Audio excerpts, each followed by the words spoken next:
नमस्कार, बहुत स्वागत है आप सभी का स्वराज एक्सप्रेस में और मैं हूं आपके साथ शुभांगी। और आज हम बात करेंगे बढ़ती हुई गर्मी के बारे में। वातावरण शुष्क होने के साथ प्रदेश भर में गर्मी के तेवर तीखे होने लगे हैं। इसी क्रम में गुरुवार को भोपाल शहर का अधिकतम तापमान 41.4 डिग्री सेल्सियस दर्ज किया गया, जो सामान्य से 1 डिग्री सेल्सियस अधिक रहा। यह इस सीजन का सबसे अधिक तापमान रहा है। इसके पहले 18 अप्रैल को शहर का अधिकतम तापमान 40.9 डिग्री सेल्सियस दर्ज किया गया था। वहीं इंदौर में 5 दिन में दूसरी बार यहां का पारा 41 डिग्री पार कर गया है। झुलसाने वाली गर्मी से अगले 3 दिन तक अभी राहत नहीं मिलने वाली है। इधर मालवा निमाड़ में रतलाम के बाद सबसे ज्यादा गर्म रात इंदौर की ही है। मौसम विभाग का पूर्वानुमान देखें तो रविवार तक ऐसी ही झुलसाने वाली गर्मी पड़ेगी और रातें खूब तपेंगी।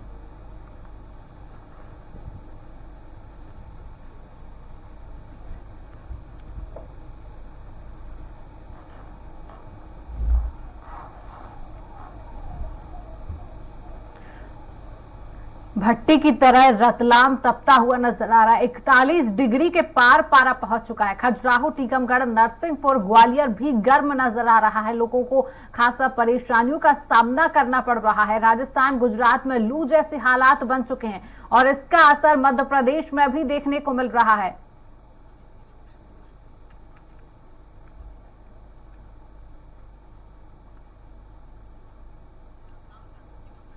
इसी खबर में हम और अधिक जानकारी लेंगे। हमारे साथ रतलाम से अमित निगम लाइव जुड़ चुके हैं। अमित, हम देख रहे हैं कि लगातार गर्मी का पारा जो है दिन प्रतिदिन बढ़ता हुआ जा रहा है, तो क्या तस्वीरें वहां पर निकलकर सामने आ रही हैं? क्या तापमान अभी बना हुआ है रतलाम में? अमित, देखिए शिवांगी, मैं बताना चाहूंगा कि अगर तापमान की बात की जाए तो विगत 7 दिनों से रतलाम प्रदेश में टॉप 5 में चल रहा है तापमान में।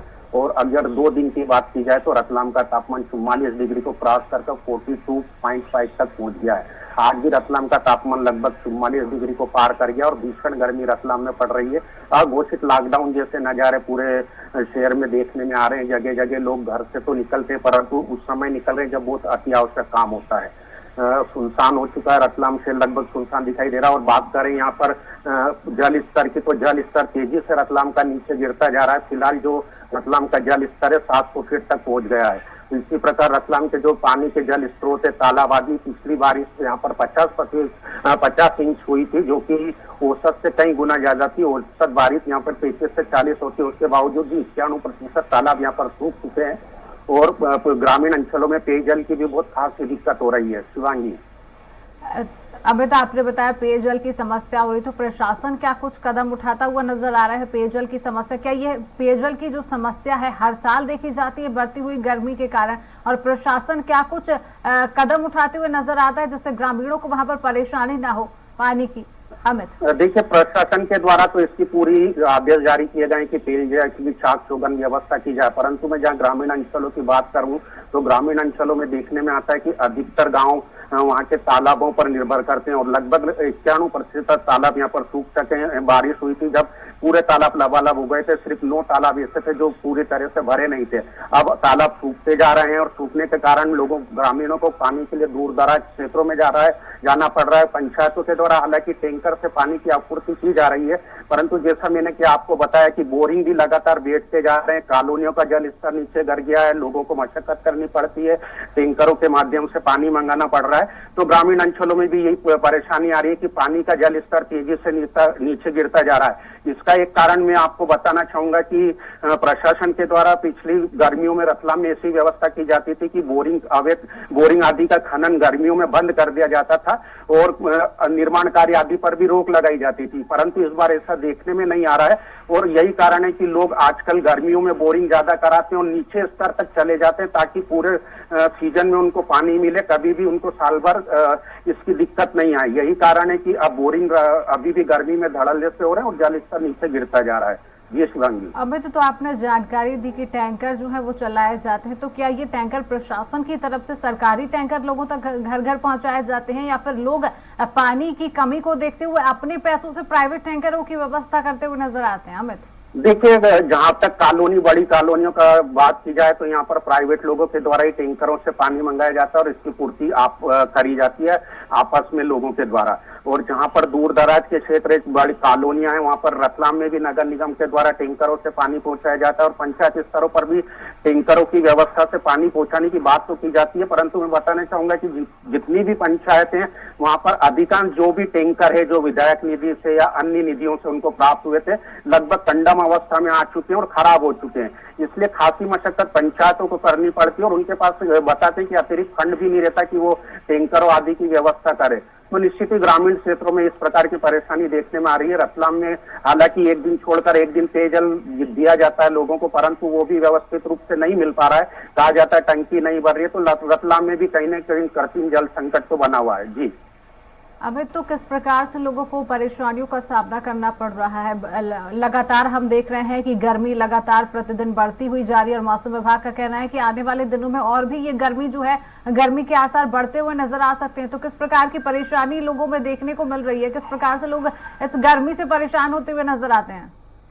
देखिए, सबसे बड़ी बात है कि गर्मी से तो आम आदमी बेहाल हो ही चुका है, उसका बाहर निकलना मुहाल है। और दूसरी बात है कि गर्मी में जिस प्रकार से तेजी से टेम्परेचर बढ़ता जा रहा है, 44 डिग्री को क्रॉस कर गया और आगे 2 से 4 दिन तक टेम्परेचर इसी प्रकार बढ़ने की संभावना है। तो कहीं ना कहीं आम लोगों को इससे राहत मिलती नजर नहीं आ रही है। हालांकि कुछ लोगों में इस गर्मी के कारण खुशी भी, और वो लोग ऐसे जो पेयजल और शीतल पेय पदार्थों का विक्रय करते हैं उनकी दुकानों पर भीड़ देखने में नजर आ रही है। परंतु कहीं ना कहीं आम आदमी गर्मी से हाल बेहाल है। एसी कूलरों ने भी अब काम करना लगभग बंद कर दिया और लोगों को इनसे भी राहत नहीं मिल रही है। इसलिए अब लोगों को मौसम विभाग ने जो घोषणा करी है कि 2 दिन बाद राहत मिलेगी, उसका इंतजार है। जी शिवांगी।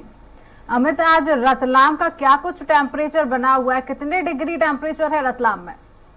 शिवांगी, मैं रतलाम के टेम्परेचर की बात कर रहा हूँ तो रतलाम अभी मध्य प्रदेश में टॉप सेकंड पर बना हुआ है। कल भी 44 डिग्री का क्रॉस कर गया था और आज रतलाम के टेम्परेचर की अभी वर्तमान तक की बात करें तो 44 डिग्री को रतलाम ने आज भी क्रॉस कर दिया है।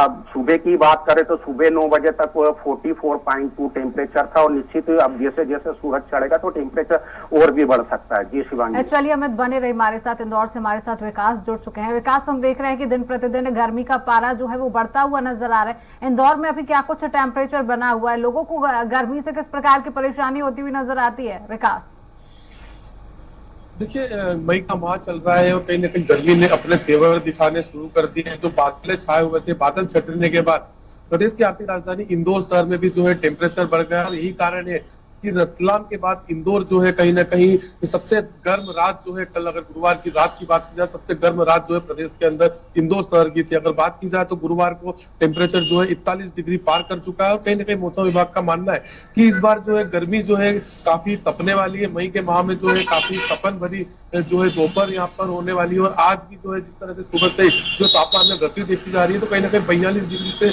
ज्यादा का तापमान आज भी रह सकता है। अगर बात की जाए तो जिस तरह से टेम्परेचर लगातार बढ़ रहा है तो दोपहर में जैसे जैसे सूर्य ढलता है, जैसे जैसे सूर्य चढ़ता है तो कहीं ना कहीं जो सड़कें हैं वो खाली नजर आ रही है क्योंकि तापमान लगातार बढ़ता हुआ नजर आ रहा है। हमने पिछले दिनों देखा कि अप्रैल माह में बारिश हो रही थी, बादल छाए हुए थे तो कहीं ना कहीं गर्मी से राहत मिल रही थी, लेकिन अब जो है बादल पूरी तरह से हट चुके हैं। सूर्य की जो किरणें हैं वो लगातार जो है कहीं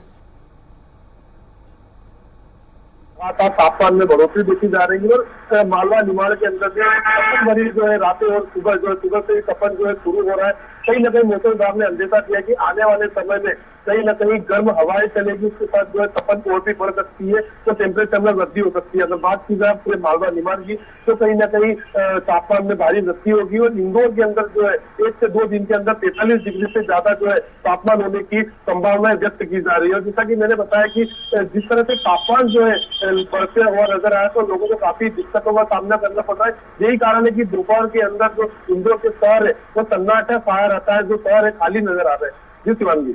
विकास, तो क्या लगता है कि ये टेम्परेचर जो आपने बोला है कि 45 डिग्री तक भी पहुंच सकता है, तो उस तरीके का टेम्परेचर ये हमें कब तक देखना पड़ेगा? कब तक आम जनता गर्मी से परेशान होती हुई नजर आएगी? मौसम विभाग का क्या कुछ कहना है बढ़ती हुई गर्मी को लेकर? क्या कुछ टेम्परेचर आगे रहने वाला है? विकास, तो देखिए, मौसम विभाग ने साफ तौर पर कहा है कि जैसे जैसे समय बढ़ेगा मई के माह में 15 मई के बाद जो है तपन और भी बढ़ेगी और जो टेम्परेचर है पारा कहीं ना कहीं और उछल सकता है। जैसा कि मौसम विभाग का कहना है कि जो गर्म हवाएं जो है 15 मई के बाद शुरू होगी तो कहीं ना कहीं लोगों को काफी मशक्कत का सामना करना पड़ता है, क्योंकि जिसे लू कहा जाता है मालवी भाषा में, गर्म हवाएं जो है लू शुरू हो जाएगी तो कहीं ना कहीं टेम्परेचर में और बढ़ोतरी होगी। और कहीं ना कहीं लगातार जिस तरह से जो तापमान में वृद्धि हो रही है तो मौसम वैज्ञानिकों का कहना यह है कि पहले जो है बादल छाए हुए थे, बादल छट चुके हैं, तो सूर्य की किरणें जो है कहीं ना कहीं पृथ्वी पर सीधे तौर पर आ रही है। तो यही कारण है कि जो है पारा जो है बढ़ता हुआ नजर आ रहा है। और यही कारण था कि इंदौर जो है कल रात को सबसे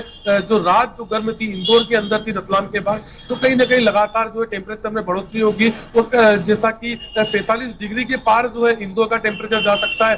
तो हम निमाड़ की बात करें तो निमाड़ में भी काफी गर्मी के होने के आसार है, क्योंकि अगर इंदौर के अंदर 45 डिग्री टेम्परेचर पहुंचता है तो 47-48 डिग्री जो निमाड़ है उसमें पहुंच सकता है। तो कहीं ना कहीं मई के माह के अंदर जो है पूरी ही मई जो है तपन भरी रहने की संभावनाएं जो है मौसम विभाग ने बनाई हुई है। और सबसे बड़ी बात यह कि जिस तरह से गर्म हवाएं का दौर जो है 15 मई से शुरू हो जाएगा तो कहीं ना कहीं लोगों को काफी ही मशक्कत का सामना करना पड़ेगा। अगर बात की जाए तो इसको लेकर स्वास्थ्य विभाग ने एडवाइजरी भी जारी कर दी है। 12-1 बजे के बाद जो है अपने घरों में अपने ऑफिस में रहने की ही सलाह जो है स्वास्थ्य विभाग द्वारा दी गई है, क्योंकि जिस तरह से हल्की हल्की हवाओं का रुख अभी से चालू हो गया और जो गर्म हवाएं लू चल रही है तो लोगों को काफी दिक्कतों का सामना करना पड़ सकता है। शिवांगी जी बिल्कुल, विकास और अमित आप दोनों बने रहिए हमारे साथ। ब्रेक के बाद आपसे और भी जानकारी लेंगे।